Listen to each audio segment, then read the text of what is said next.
Ladies and gentlemen, Mr. Cropper here with Onar, and we're going to be discussing what is a story or like a narrative or something like that.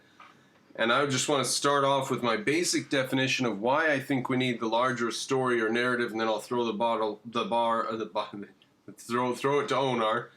Yeah. The need for a story comes from the fact that we are human beings who have evolved in the context of living on Earth in a daily life. So, a story is a series of events in the world. That's all a story is. And the reason that we have to hang things on a story is because that is really the only thing that's meaningful to us. It's really the only thing that's meaningful to a human being is a series of events in a human's life. That's what I propose. Now, that's a pretty broad structure to hang the whole thing on, Onar. What do you think about that as our start out? I think that we can prune down the definition or something like that after work, but that's like an initial working definition. That's fine. I think that you're absolutely right that the narration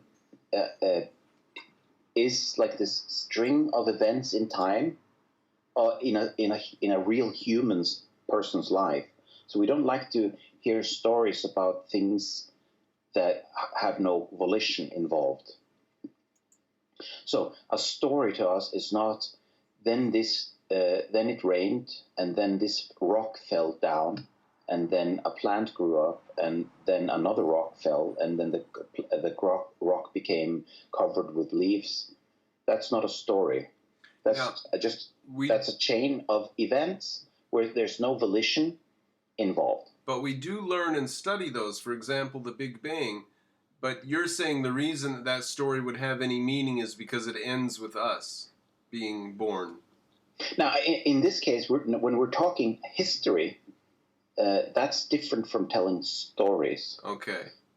So assembling some facts can happen. That's fine. We can assemble facts.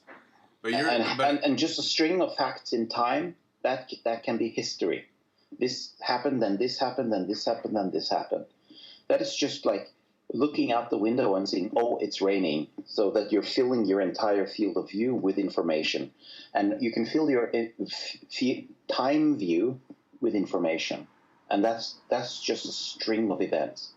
That's not a story. All right, but the reason that a story or a narrative is necessary, what's it necessary for? What is the nature of this story or narrative thing? So we actually have to go back to evolutionary theory, and here we obviously have to work with quite sketchy information because we didn't live 50,000 years ago. So what happened is that before we were conceptual beings, we were first metaphorical beings. What I call, we didn't use conception as our primary means of understanding, but we used inception. We talked in myths, in metaphors. We used visual stuff as maps of meaning. At that time, we couldn't form an argument.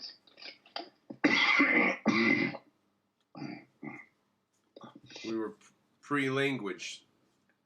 Do you think monkeys are in some, or the higher apes are in some set of understanding where they can understand?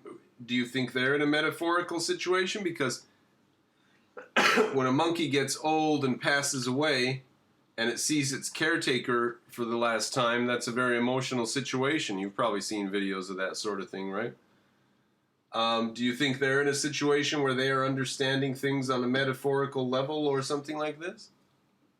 I was very surprised to learn that animals primarily live on the metaphorical level. When they communicate, they live in metaphorical space. This was very surprising to me because think again back to the three types of symbols.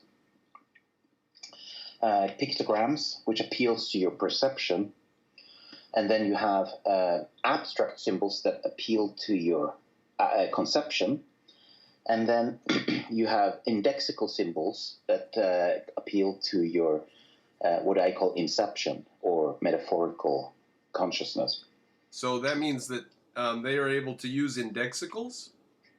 Yes, not our types of indexicals are more advanced and they are more abstract. So they can't understand a pointing finger, but they can show their teeth and make a growl.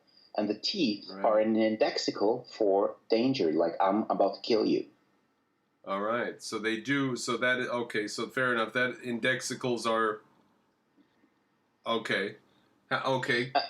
And so one of those indexicals that we have inherited from our animal ancestors is the baby's crying. It's so painful to listen to a baby that's crying. It's actually conveying its pain through the emotion that it generates in you. You actually understand that the baby is in pain from the sound it's making. Right. So. And in fact, we now know that babies just pretend often. Like, have you seen those videos on of the Chinese, a little boy, Chinese boy? His father or something like this is telling, okay, cry as if you're really in pain, and then he stops, and you can clearly see that he's just this is just something he's doing on command. But he's so good at it. It just genuinely seems so much in pain and so unhappy, but it's clearly not. So it doesn't mean that the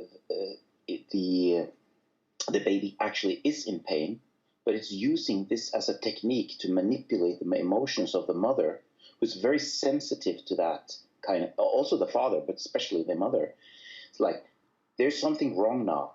You may think that I'm in pain, and that's good for you because then you'll care for me. But I'm just telling you, something is wrong. I'm communicating this by crying and in a way that makes you feel bad inside. So, and babies, of course, just know this instinctually. They don't know why they're doing it. But animals communicate on this level. So there's communication going on there. And they don't understand pictograms. If you show a picture of a dog to a dog, the dog doesn't understand that that's a picture of a dog. Well, what about monkeys? I mean, are we worried about that? Well, here's the thing: the best monkeys, the higher apes, when they see themselves in the mirror, do the mirror test. They get so completely shocked the first time, and then after a while they learn that they are fully in control of the mirror image, and so they are able then to conceptualize the mirror and start using it as part of their routine. But it doesn't come naturally to them. It's not part of their daily language. And why is that? Because dogs have paws. They can't draw pictograms. So, I mean, pictograms just don't make it as a basic part of the animal kingdom. But growling does, showing your teeth does, raising your eyebrows, your fur, all of these things are things that the animals can do and that they use to signal information with. So they live in a metaphorical space to a much greater degree than that they live in a pictographic space. They don't communicate with images. So if we live in a metaphorical space, I mean, the people that don't live in a philosophical space, human beings, they live in a metaphorical space. Would that be fair? For them, there's only narrative. There's no philosophy. We say that they have a philosophy. But it's a proto-philosophy. They have, what we mean by that is that they have basic values, like basic concepts at the root of their thinking. They have primary concepts that they believe in, and they have primary values that they hold. And that's what we call a philosophy. But it's not really a philosophical system, right? It's not a system, but they have views which we parallel in our system. We have a system, and some of our views parallel some of their views. Yes. So it's not a system, but it's as Ayn Rand said, religion was the first form of philosophy. Right. And And I think that Peikoff calls it a proto-philosophy. Is that Peikoff? I think so, yeah. I think he does. Or that's a fair, that's a fair approximation of his words, anyway, of his sentiment. Now, if it's a proto-philosophy, then it must have, to the extent that it's correct, must have some things that are true in it. And to the extent that it's true, it is simply talking about the actual facts of real narratives in the world, of real events, how real events really do unfold. And one of the ways that real events really do unfold is you kind of have to do some pretty tough stuff in life and just grin and bear it. That's simply true, and that's one of the narratives that we find over and over again in religions. So getting a little bit back to Jordan Peterson again, like one of his big things that he's brought the attention to is that one of the great discoveries in human existence was the discovery of the future. And just like Jordan Peterson is bumbling along and is unable to conceptualize, our earliest ancestors were not able to conceptualize the future. They weren't able to say the word future and give a linguistic definition of it because they lacked proper words for it, they lacked the concepts for it. So how did they represent the future? They represented it in the form of metaphors and stories. And how did they do that? By sacrifice. They said, there's some God there, and if we burn things now, like if we burn this piece of meat, then we're giving up some value right now for a gain in the future. Now, this is our conceptualization of that, but they didn't have that, so they had to live out the rules with their body. So they were playing, they were acting out like a play, like a game, and so they can sort of appreciate the play, the game, and understand what's going on there, but they can't put it into words. And they probably for thousands of years had to play that game in order to like, oh, this is something like future thingy. I don't really understand it, but like when I do this, burning this offering to the gods, then it makes sense to me. I don't really understand why. Right. And it took a very long time with low IQ people burning lots of offerings to the gods before some smart guy with an IQ of 80 was able to say, I think I'm going to call this the future, saving for the future. That took a long time, like thousands of years. But before someone actually formalized it, it lived a life as a story, as a metaphorical system. So once you started discovering the future, now you have something to play with because you now say, what I do today matters tomorrow in the future. And once you have that, you have the basic building blocks of a narrative. I did this now because this later.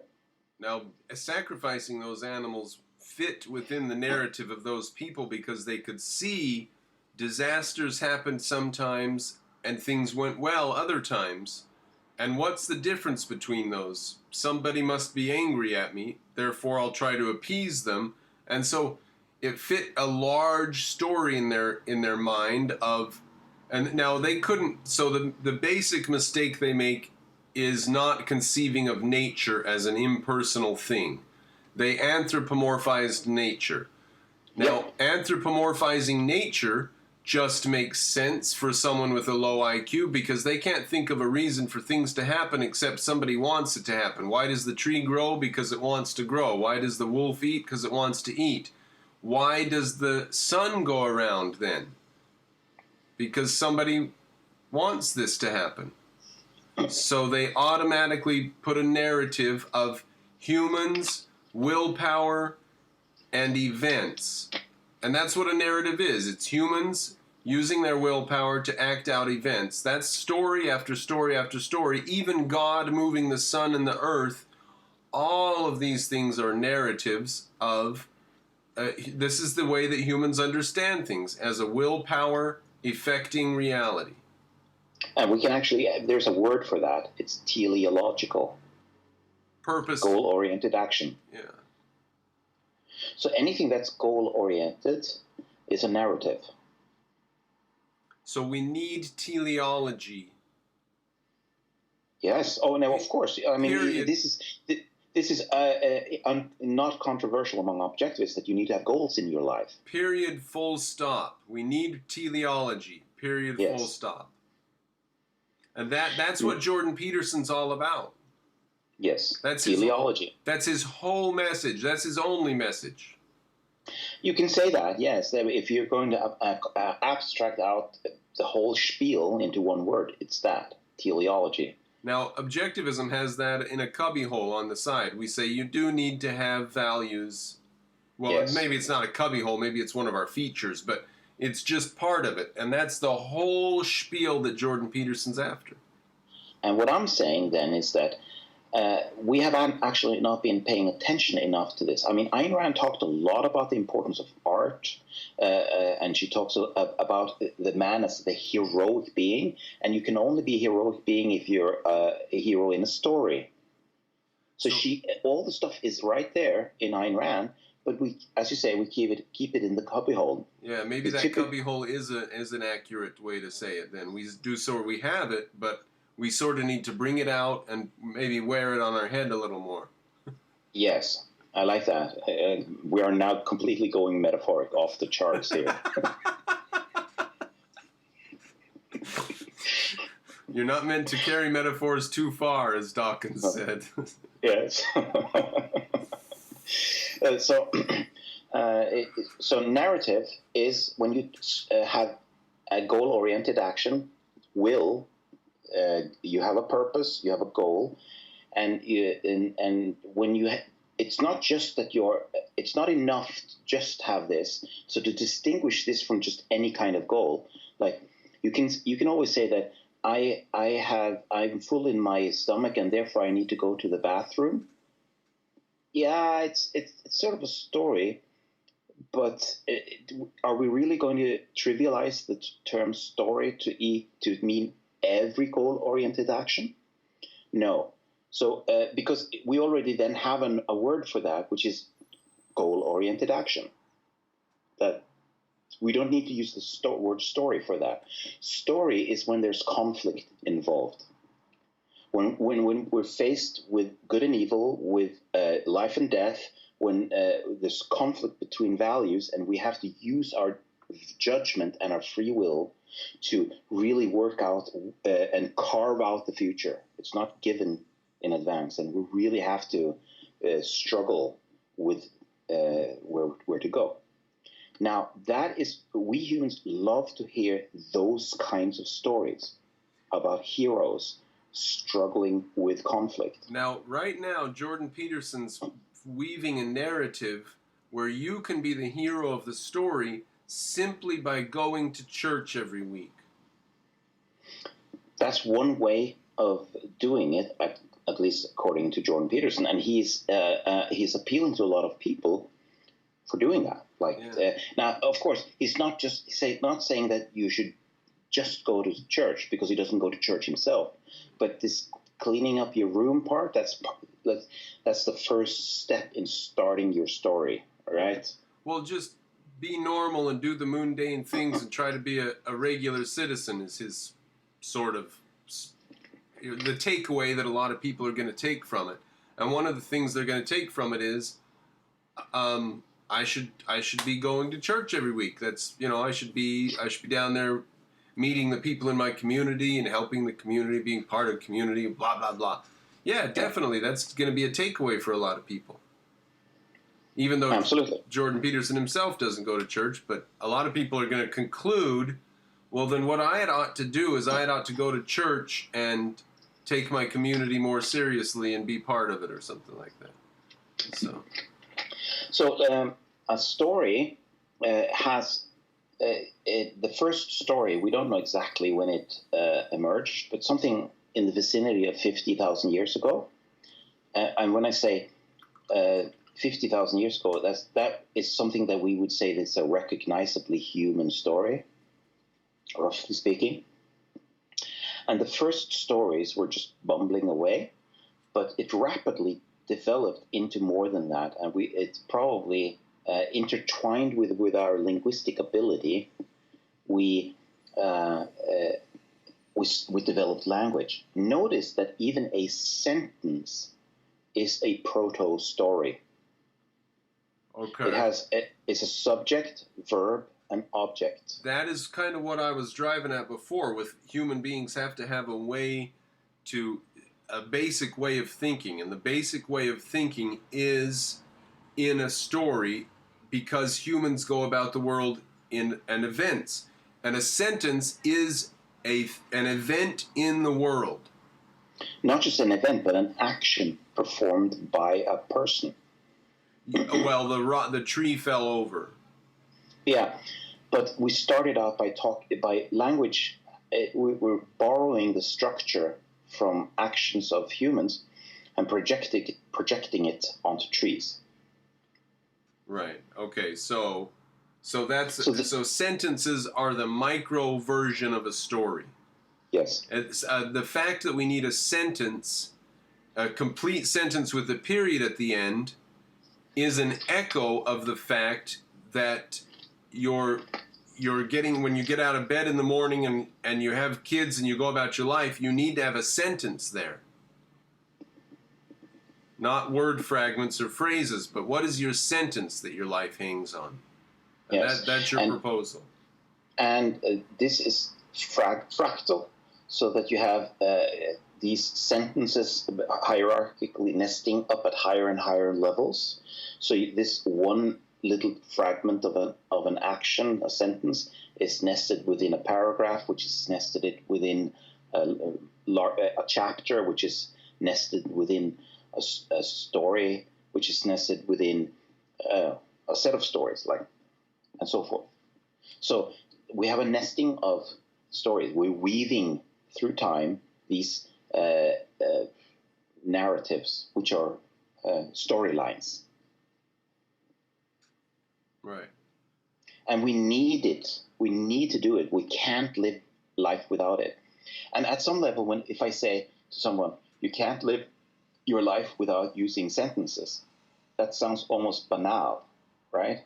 And in one sense, it is banal. But at a deeper level, it's not banal, because if there's a lot of people who don't understand that they live their life by making stories with themselves as a hero, or at least that's what they should be doing. That's what they have to do. They have to do it. If they don't do it, someone else is going to make that story for you, like saying that the Independence Day was 1619 when the first slave arrived, right? Right. Now, in the microcosm of the home, can we find the father and the mother both weaving their own story of being the hero of the situation? Is there room for them both to be the hero? Because I'm thinking of this like, if everybody has to weave their own thing, and then humans have the atomic family structure going back thousands of years, so the male gets to be the hero in his sphere, the female is the hero in her sphere, and together there's harmony, like an orchestra with different instruments, and they're not in combat. Jordan Peterson talks a lot about the female, or not a lot, but he mentions the female hero story, which is different from the male hero story. Yeah. The male hero story is go out to slay the dragon, to make his woman happy, right? To get the girl. Yeah. The female hero story is basically 50 Shades of Grey.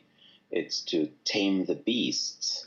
Like you come across this man that is part good, part bad, and through the power of her love and persuasion, she's able to tame the wild man and turn him into the dangerous wild man into her protector, and under her reign, so to speak. Right. That's 50 Shades of Grey, right? Yeah, and then there's there's having the kids and raising the kids too, and she gets to be the one who understands and knows what's going on there and help out in that way, and be the boss in that way, and be the authority in that way. Indeed. In some senses there. Maybe, I mean, Father knows best. Maybe I'm not. Maybe I'm wrong about that interpretation of it. But now, like, if we're going to actually into these specific interpretation of specific roles and specific stories, it's easy to get lost in the weeds, and it's easy to get it wrong. Like we can sit and oh, that's very nice. That's pleasant, right? Salt Lake City, Utah. Very nice. Sorry. That was the plug. Yeah. That's what I've been working on while we chat. So. Yeah. I've never been to Salt Lake City, so I've never actually been to Utah. So, do you live in Utah right now? No. Oh, okay. Connecticut. Oh, okay. Yeah. Otherwise, Eastern Standard Time would make a lot of sense. All right. Okay. So the specific story that we can always talk about that, but it turns out that it's more useful to talk about the big stories, which is of mythology. This is why mythology is important, because they are stories that have been told and survived for thousands of years. Now that's why it's okay to learn Greek mythology. And Norse mythology, and Christian mythology, and Hindu mythology, and all sorts of mythology. Yeah. And mythological symbols like the dragon. All of this is really important stuff to understand, because it's a form of our archaeology.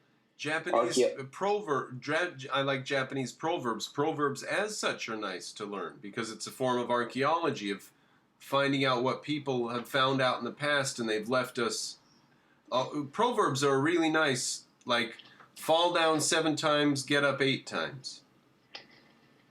That's right. That's a narrative, that's a story, that's you versus reality, it's a plan for action, it's got all kinds of stuff in it. Proverbs are nice little stories. And just like we were talking about off camera, why this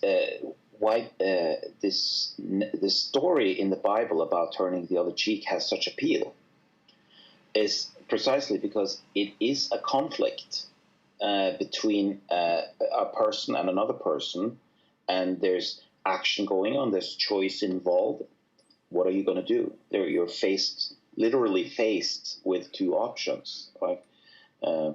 So, as I said, when I want to teach Christians to reinterpret that in a non-altruistic way, I tell a story. So I redefine the story in a way that makes sense from a human perspective, which is this. Interpret the first slap as someone doing something bad, and you show them good grace with 1 time. You only have 2 cheeks. So when they slap you in the first cheek, you're showing them the second cheek in order to say that there's only 2. You only get 2 of them. If you strike me 1 more time, I'm bringing out the guns.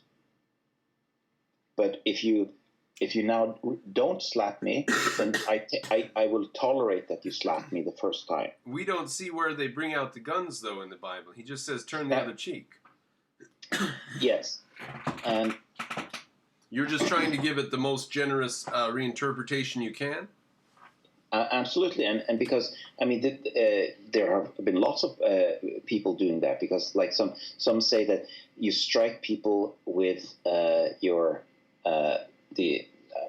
don't remember how they explain it exactly, but there are a lot of attempts at giving it a positive spin, because there's they didn't have to spell out the whole story, because it was sort of in the culture what these things meant, and now we've lost the cultural context kind of thing. And if that works for people, I'm happy with that. But the thing is, when I retell the story of turning the other cheek by saying, you're now in a story, you're the hero of the story, you're facing an adversary, you're faced literally with 2 choices. Are they going to slap you? That's choice A. Or are they not going to slap you? So that's conflict. It's the basic narrative structure. And this really appeals to people. It's hyper persuasive.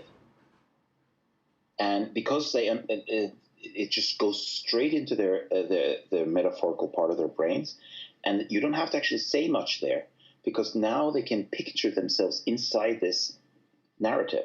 It's very easy for them to place themselves in that situation. Now, the trick is then to say, okay, that's the story. Let's move out now and do an analysis of the story by rational means. And then you are actually recasting the whole story. Not all stories are equal. A story has to ring true, right? Yes, yes. And that's why I'm saying that we should have a lot of respect for things that have survived through natural selection. It doesn't mean that it's good, but it does give it some kind of survival ability, right? Right. And the longer something survives, the more likely it is that it's ringing true at a very deep level, and it's pushing all the right buttons. Yeah, as Sam Harris said something about Bronze Age myths. What these are Bronze Age myths. You're saying it's not so easy to dismiss them simply because they've survived so long. If they survive, there's a reason for it. And what, here's an example where Sam Harris said, well, I can make you're just making things sound good. As he said, I can go into any library, pick up any book, open it on any page, and I can just start babbling out something that sounds like a good narrative or a good myth based on any page. And it's going to sound exactly like the things in the Bible. Jordan Peterson did have a good day that day, so he wasn't able to give the right reply. He did it later. But the answer is, yes, you can do that. And if your story survives, it means that you did something, then you were struck gold. Most likely you will not strike gold. Most stories, most babbling dies. Right. But if you're saying, just opening up something on a random page and making a story, and that story for some reason sticks around for 2,000 years, then you're probably onto something. So the fact that it's filtered through natural selection is what makes the stories important. It's not the stories in themselves. It's the fact that they survive. I like the story of the Greek goddess of jealousy who was not invited to a dinner party because she would have caused strife and discord. And so she came anyway, and she brought a golden apple inscribed "To the Most Beautiful," and she threw it in the middle of the dinner table. And so because she was not invited, she therefore caused strife and discord at the party. If she would have been invited, she would have caused strife and discord at the party. So, strife and discord are going to happen at your party. And which in Christian mythology is, there's always going to be a snake in the garden. Yeah. Yeah, and the goddess of strife and discord is going to come to your party whether you invite her or not. Because she's a snake. Yeah. So there's two stories, same narrative, same truth and if we leave those behind and just come with modern physics, then we will say second law of thermodynamics, entropy. Entropy occurs. You're always going to have trouble. Murphy's law, right? Yeah. So we keep reinventing these narratives. So if we never heard any of the myths of the world, we're going to make them. Yeah. We're going to reinvent them. We're going to call it Murphy's Law, and we're going to have the same story that they had. But they might not ring as true to us, or be embedded in a mythology of other stories and stuff in a context. The more they weave together to form these harmonic symphonies of truths, of metaphor, that just makes us go, ooh, I like this, the more they are going to feel important to us, and the more we're going to pass them on. So let me just go back to the elephant again. So I'm really trying to think about why the elephant is such a sticky meme when Jonathan Haidt talked about the elephant and the elephant rider. So you brought out this, that you can see that the elephant is, we're sleepwalking most of the time, and the elephant is in control much of the time, but every now and then we make this just adjustment. So that's a good metaphor for that. Another thing is that it's actually containing an indexical symbol, which is size. You can look at the size of the bigness, the biggity of the elephant, of how important it is compared to the elephant rider. So that's actually an example of an indexical symbol, where you're using literally the size of the elephant versus this elephant rider. Yeah, and let me give an example of that. Being the elephant rider is starting or stopping a habit. The elephant is the habit. And it has a lot of weight, momentum, right? Like, how often do you start smoking and how often do you stop smoking? That's when you had free will. The elephant itself is the smoking habit. Yes. And notice, again, weight, habit, momentum. Size. Size. Yeah. So in other words, we're getting so much pictorial image information that helps us along the way. And now I introduced last time that we already have another metaphor called the elephant in the room, which applies to the bigness. But so now it's starting to create like a Star Wars universe of mythology of the elephant, because the elephant plays now a role in another myth or another metaphor. So we're saying that not only is the elephant big and it's bumbling and it's representing momentum and habit, but we don't see it. It's invisible to us. It takes up a lot of space, but no one's looking. No one can see it. It's right there. It's the elephant in the room, but we can't see it. So now we're starting, we're creating a lot of structural conspiracy, if we can call it that. A lot of sense, a lot of metaphors conspiring to create a larger narrative. Mm-hmm. And it's just a way of understanding how we live in the world. And now I also, last time I introduced another interpretation, which is that the elephant is gray. And I think that's important because it's morally gray. It doesn't have a morality. You, the elephant rider, are the one that gives it the color, whether it's going to be black or white. But it doesn't. It just does the habits. It does whatever it does. And it has its needs. And sometimes it's the white angel, or sometimes it's the dark demon that pops up. And it just, when you blend all these white angels and black demons together, you get a big gray lump of elephant. Right? Right. So it's accurate in lots of ways. So now I claim, because that we're pushing so many mythological buttons and there's so many metaphors that create this symphony of harmony, this has certain potential for becoming a surviving metaphor. Mm-hmm. Well, we should definitely write a book called "The Elephant in Your Mind" or something like that. Something, yeah. And speaking elephantese, so I like the notion of the language of the elephant, the elephantese. Wow, I like that also. Wait. The Republican Party is the party of the elephant? Oh my goodness, I never thought about that. Oh, that's just awesome. It's awesome. So the elephant in your subconscious. A guide for Republicans today. Yeah.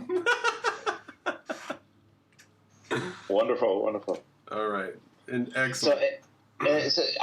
What I'm just seeing now, I specifically chose something that's not religion, but that is a story, a myth, a narrative built on these visual images, that now we can see how we can start constructing something that becomes a larger narrative, a meta-narrative. The elephant way.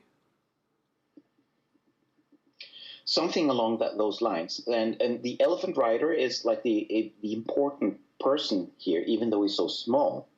And you have this conflict, and there you have the conflict again between the big elephant and the small elephant rider. Yeah. The push and pull,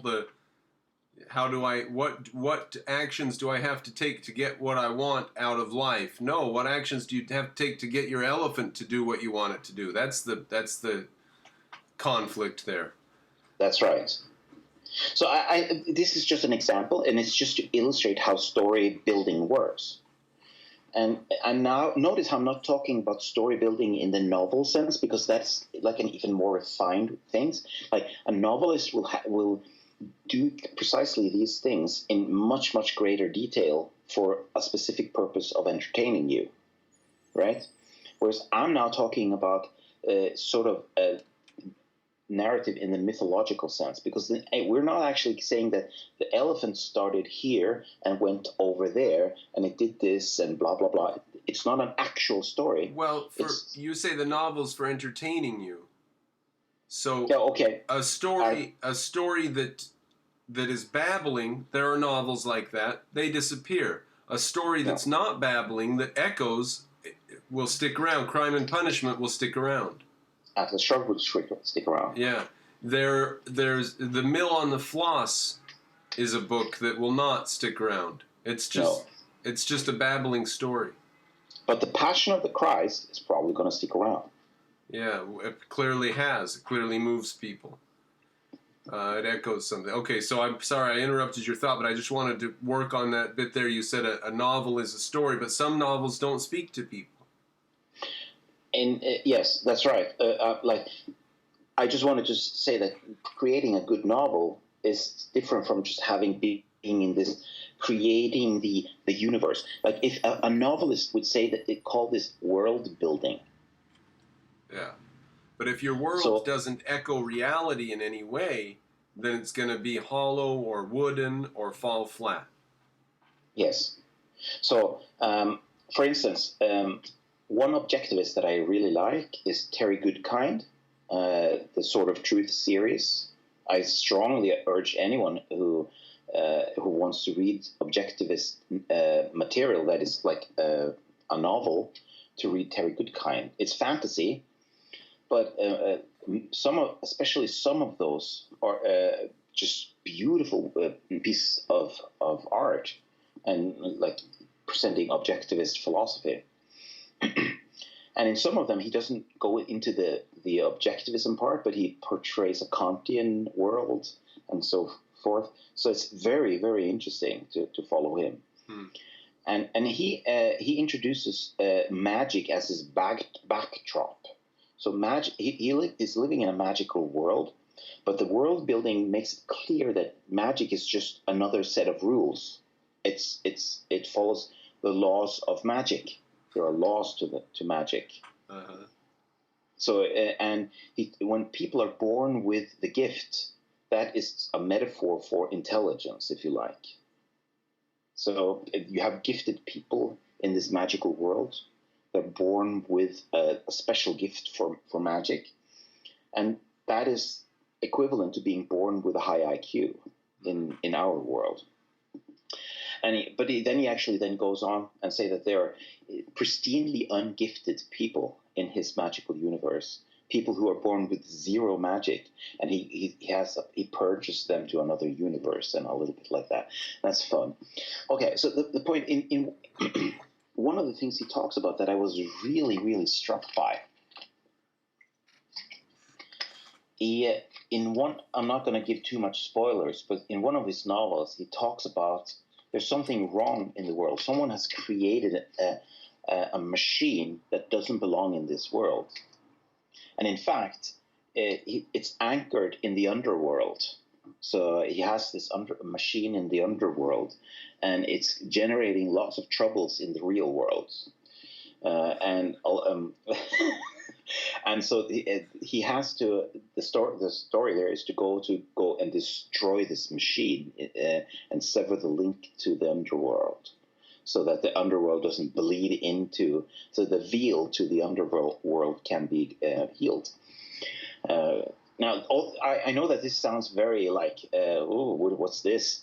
But again, these are just the world rule building. Yeah. So again, this is why mythology and fantasy, when you're reading it as just pure fantasy fiction, is a good way of understanding mythology. So think of it, this is fiction. I'm not describing things in the real world here. But once it's created in this world, he's making those this world follows rules that's logical within its own set of rules.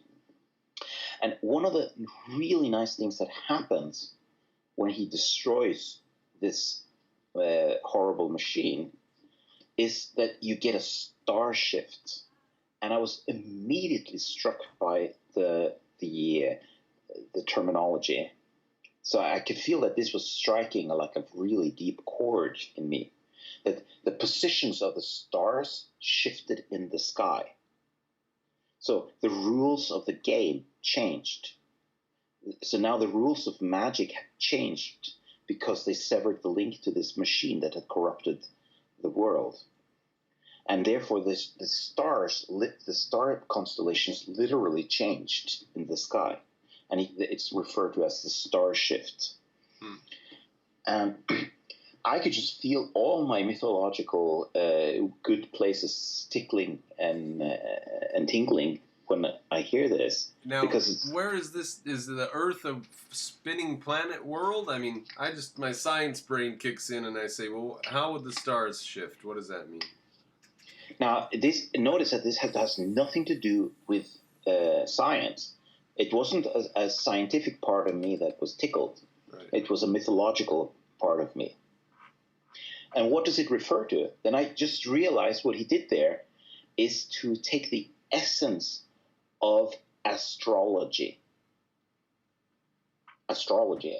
Now, disclaimer, I'm not talking up astrology here, right. but I'm saying if astrology actually refers to something in reality that's like what's behind astrology, apart from the woo-woo part, right. Is there something there that it's actually referring to? So assumption one, astrology refers to, and this is a fantasy novel, so he can do that. Yeah. Assumption one, astrology refers to something real. Assumption two, fact, and then the stars moved. That's right. All right. So what is it that he was trying to capture, and what is it that he did capture that sort of captured me? Right. Captured my imagination. I was Notice again the metaphor here. There's a big beast out there that captures. Captures my imagination. I'm completely in the claws of something. So what is it? Then I have to think about what is the fundamental truth of astrology that astrology is trying to capture. It's alignments, star alignments or planetary alignments. What's the fundamental truth is that mostly life is just a chaos, but once in a while there are salient events. So think cycles. Planets go in circles. So there are cycles in nature. It goes up, it goes down. And they go out of phase, but every now and then all of them rise at the same time and come into alignment. Like an eclipse. Like an eclipse. That's precisely a good example. So what they're capturing is that there are just these windows of opportunity that arise just out of random luck in time, just due to the bumbling of the world. And during these tiny windows of opportunity, you have potential for great change, for transformation. Now, that is what my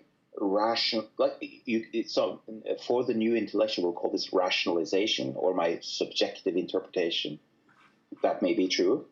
But I'm now trying to say, if there's anything that tickles a deep truth in people's mind, like, why was I tickled by this? Then this is the thing that I can try to capture in words that I was tickled by. It's the fact that sometimes just the right people, the right facts, the right context comes together to create an opportunity, an alignment. Now, is it possible that Ayn Rand, even though she didn't speak at length about this, understood it on some pretty deep level, and that's why she thought her novels were so important? I think so, but it's something that sort of everyone at a deep level understands this. Notice that the definition of when you're tickling your deep brain, the very deep part of your metaphorical brain, the one that has existed for 50 million years, is that it feels like you are remembering something that you have always known. Right? Yeah. That's the feel. When you have the feeling, oh, of course it makes sense. Yeah, I can see that in all areas of life. And all of a sudden, your entire world shifts. It's like a star shift. Everything clicks into place. And now you see the world in a new light. The stars have shifted their position. The stars have shifted their position. Yeah. It's a star shift. The star shift. Understanding clicks into place, and your entire understanding of the world has changed. Yeah, very nice. So the stars are like the stars. It can be ideals or values. Like in Pinocchio, when Pinocchio's father wishes upon a star.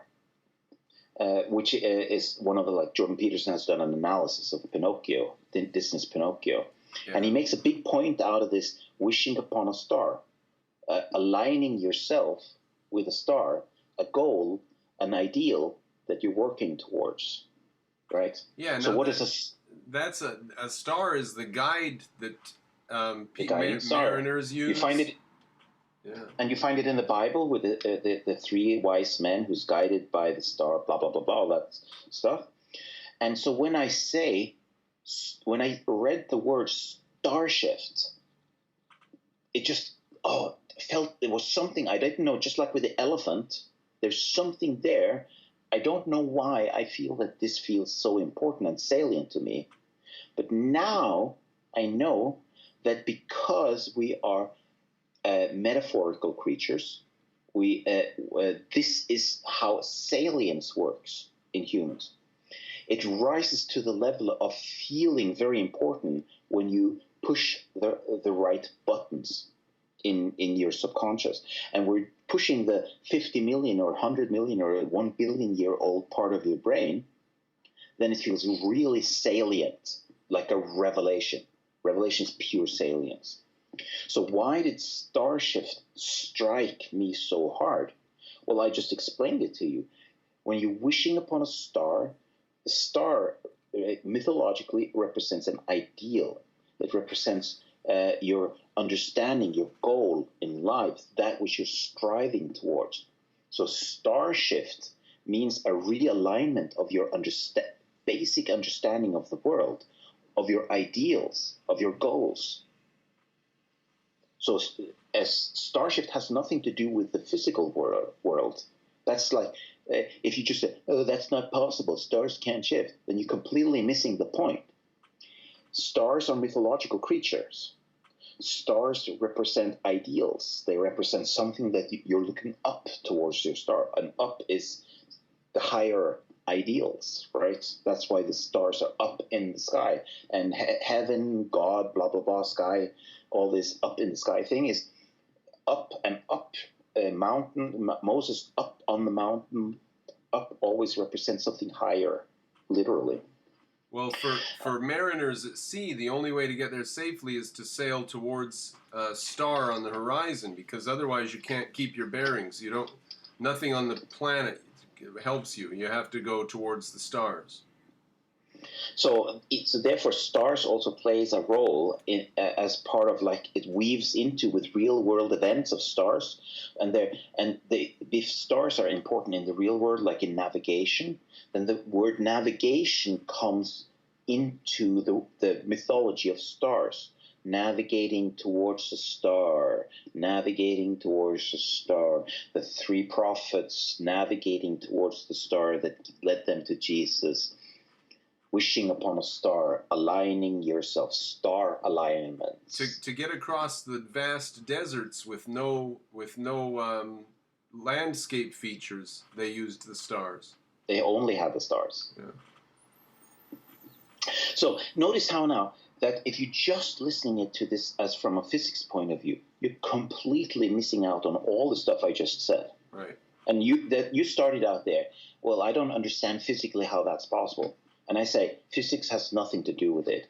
And you're willing, when you suspend your disbelief, when you suspend your disbelief, When you're going into a movie, you're reading a book, you're saying, I want to believe. You're going into a religious mode, right? That's precisely what you're doing. You're saying, this book now for this duration is going to be my religion. I will believe everything that comes at me. I'll take it on faith. That's what you do. And so therefore, when you are in that mode, your mind is open, you're self-hypnotizing, you're allowing yourself to be flushed over by things that are just claims coming out of nowhere. And as long as the author doesn't screw things too much up, he's able to, you're giving him so much goodwill with your reading that you're not thrown out of this mythological world. Now, some people have less tolerance for that than other people. Like the guy who did the Twilight Zone, what was his name? Hitchcock? No. Yeah, Hitchcock. He said he never read fiction. He only read nonfiction. He couldn't stand make-em-ups. Yeah, like there are definitely people who have different approaches to things. Maybe it's the suspension of disbelief. Maybe he just couldn't suspend his disbelief, but he could weave stories for other people that were full of bizarre stuff. The Twilight Zone. So, yeah. But I have that trouble too. I can't suspend disbelief. Even reading Ayn Rand, I read a sentence and I go, okay, I don't know if anybody would say it like that. So I have trouble getting into that imaginary world and just letting go. But maybe that's a personal problem with me and Hitchcock. Yeah, no, there are definitely personality differences between people. But I've taken myself many times. Like I've paid for this this cinema ticket now for this movie. Cost me $5 or $10 or whatever. And God damn it, I'm gonna believe it. I'm gonna have, because if not, I've wasted $10, right? So if someone guy says, lasers don't make sound in space, I just smack him over the head and say, I believe. Right. Well, I definitely have that when I watch A Room with a View by E.M. Forrester. I just try to imagine that I'm inside the movie and escape for a while into 1905 England. What a place. Summer Street and the museums of Naples. What a place to spend a couple of hours. Unfortunately, that movie may not have a larger narrative, but it's pure escapism without an echo of truth, I'm afraid. So metaphors are all around us. It is the elephant in the room. Like we use metaphors all the time, even when we're not aware of using them, and they're really important. I think it was Oligarchy Slayer when I talked about metaphorical space. He said, this is just imagination. It's like, when I hear him say that, it's like saying if someone is telling someone who's standing on the precipice of a cliff wanting to jump in, and he says, should I jump or should I stay alive? And someone starts screaming to him, it's just your life. Right. Right? Your life is maybe only your life, but it's your life and it's really important. And to denigrate imagination as it's just imagination, imagination makes up a really important part of your life. And it's part of the life stream. If you try to live a life without dreams, like if you go to sleep without dreaming, like you're trying to destroy your REM sleep, you will go insane after a couple of weeks. We need dreams, not just when we're asleep, but we need to have something to dream towards, goals to work towards, or we will be dead inside. So right? Imagination then is what the elephant's goal is. As the rider, we have our own goal. We want to get to the next town, let's say. The elephant doesn't care about getting to the next town. He wants to get to the hay and the water. And we have to create a picture in front of his eyes so that he will walk in the direction that we want to. We need to hold the carrot in front of the camel to get the... Imagination is the carrot. Okay. And so we can't dismiss the motivation for our subconscious. Our subconscious needs a motivation, and that comes from imagination. Yep. So we have to tickle the elephant in the right places and make him want to go in a specific direction. Even though he himself doesn't conceive of what's going on, we have to conceive of that as the conscious entity. And of course, I can just hear for the new intellectual or oligarchy saying, what do you talk about he and we? It's like, it's the same person. You can't separate perceptual man from conceptual man, and you can't separate the elephant from the... Yes, we know. You can't... But it is useful to make a distinction, just like, what are you talking about? Eyes and ears. They're conscious. Why can't you just say that we're conscious? Why do you have to say that you see with your eyes and hear with your ears? Yes, they are consciousness and they are part of us, but it's useful to distinguish between eyes and ears. Mm. And by the same token, it is useful to segment and categorize various aspects of our mind.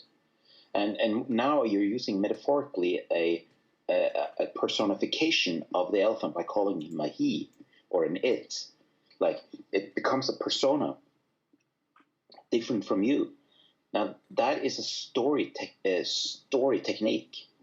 It's a narrative twist, a plot device. And it makes it easier for you to talk about it, easier for you to understand. And I can almost hear oligarchy slayers saying, well, why can't you just say this in a very dry, objective language? Yes, you can. It's perfectly possible, but it's easier to say it with metaphors. The reason I call metaphorical consciousness inception is because it's the beginning of awareness. It's the beginning of understanding. It's the beginning of conceptualization. It's when you are in exploratory mode. You haven't really fleshed things out yet, but you're bumbling along like Jordan Peterson, and you can't really put it into proper words yet.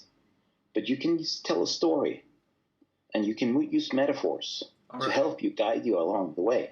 Yeah, I had the inception that not everything a man has to do is fun or happy, and that's a metaphorical understanding of just getting through life's going to require a bit of unpleasant action, and it's an inception. It is not a concept. There's no concept there.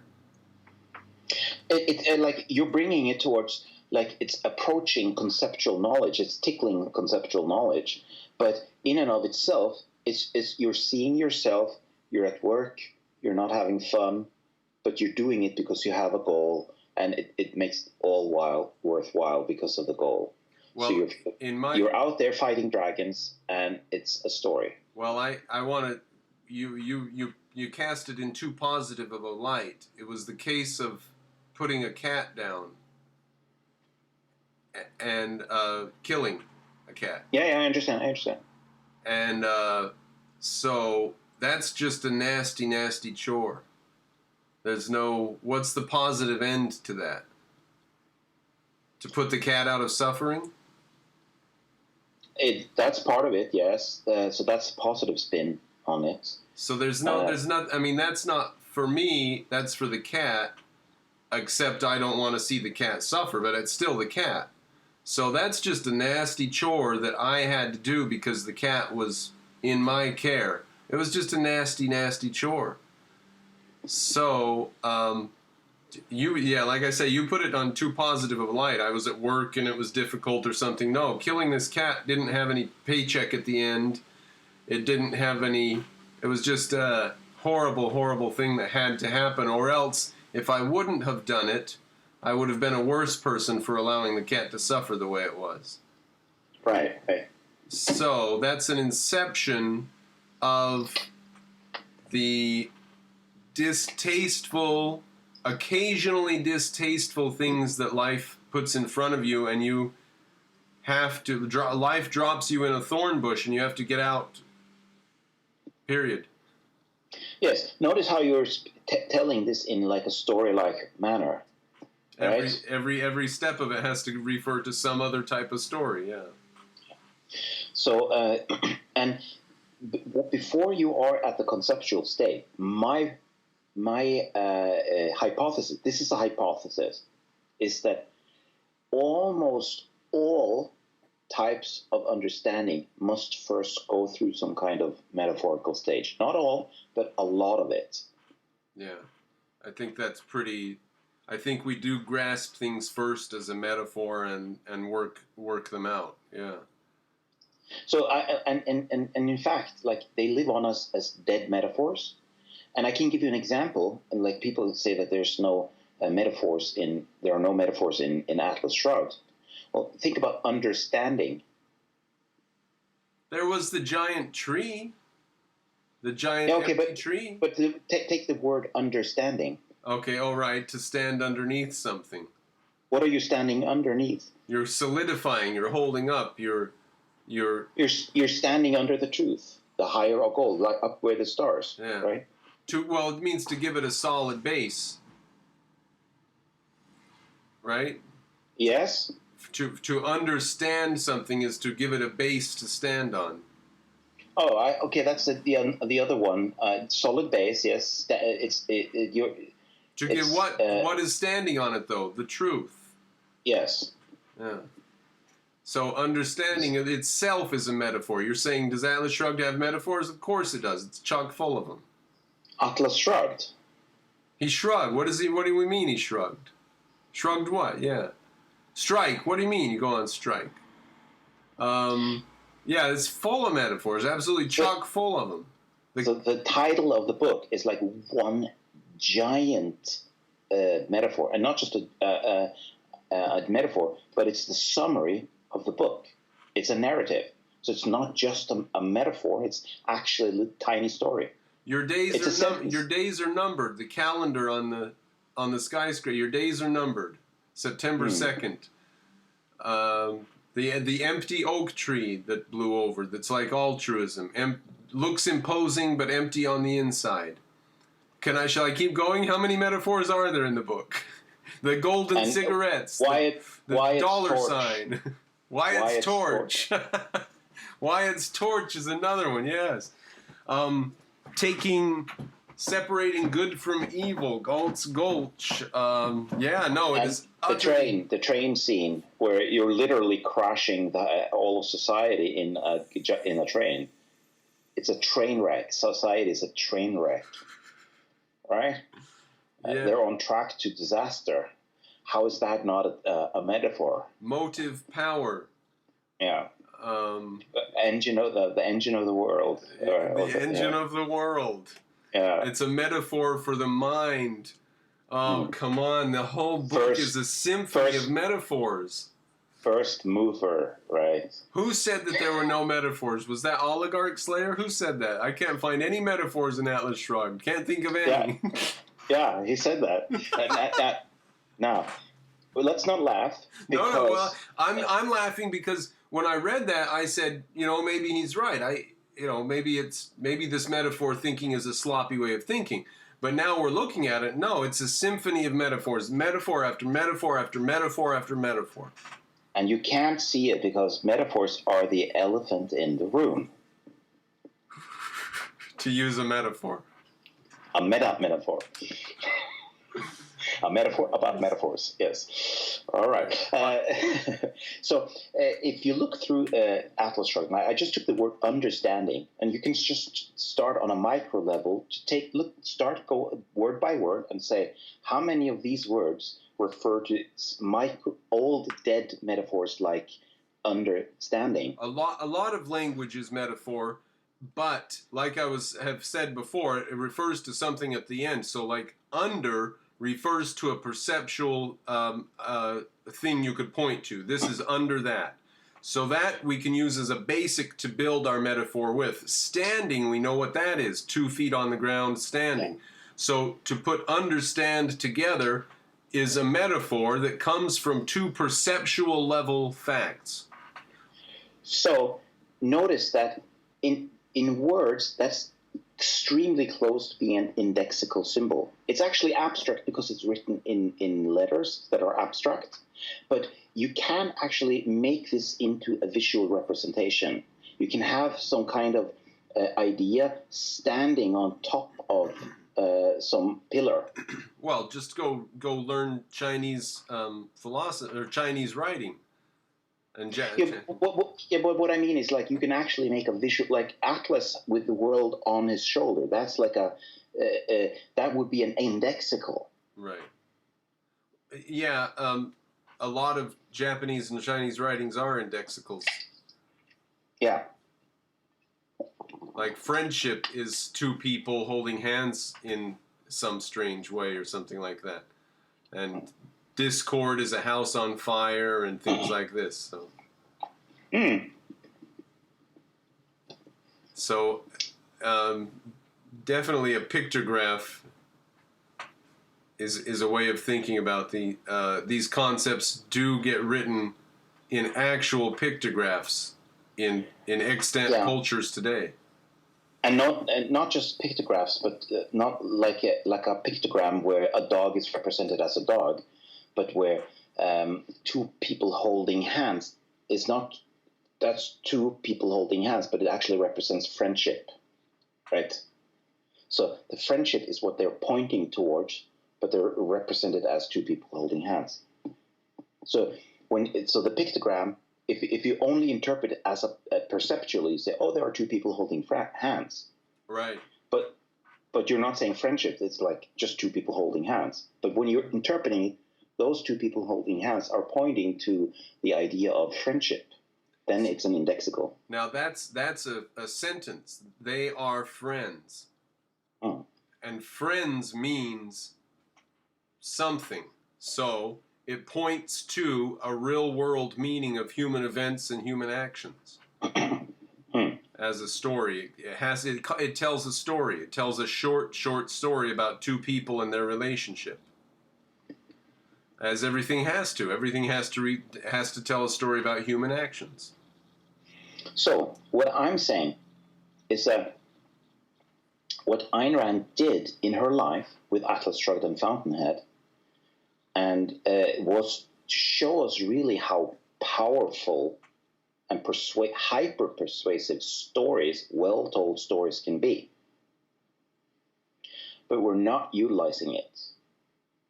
And after she wrote Atlas Shrugged, she stopped doing fiction. So we're left now with her heritage of this incredible narrative that she's created, but we're not using narratives as a tool. Shall we continue? Shall we write the prequel to Atlas Shrugged? No.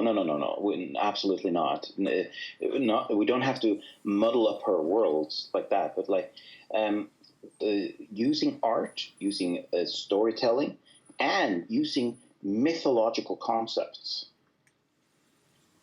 like the story of the founding fathers as a myth, right? Like when I say it's actually a real event, but it is a myth. Yeah, it's taking on the coloring of mythology over time, for sure. Like, so what I mean by that is that when the people are saying, "Oh, they were real people too," like look at Thomas Jefferson, he owned slaves, blah blah blah blah. What they're doing there is they're saying, "We're going to destroy your myth." Right. Your founding myth. Your narrative. Yes. Your narrative is that these heroes fought the dragon and gave us a castle to live in. Yep. But what they're saying now is that they were evil slaveholders that gave us white privilege. Which is a new form of slavery we need to destroy. Yes. So we're living now in the Matrix, being fed lies through tubes in academia and the school system and the media. Again, matrix is a very powerful,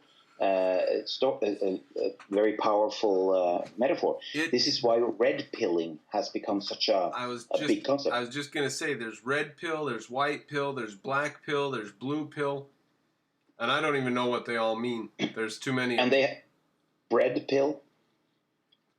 What's red? Bread pill. Huh? Bread pill.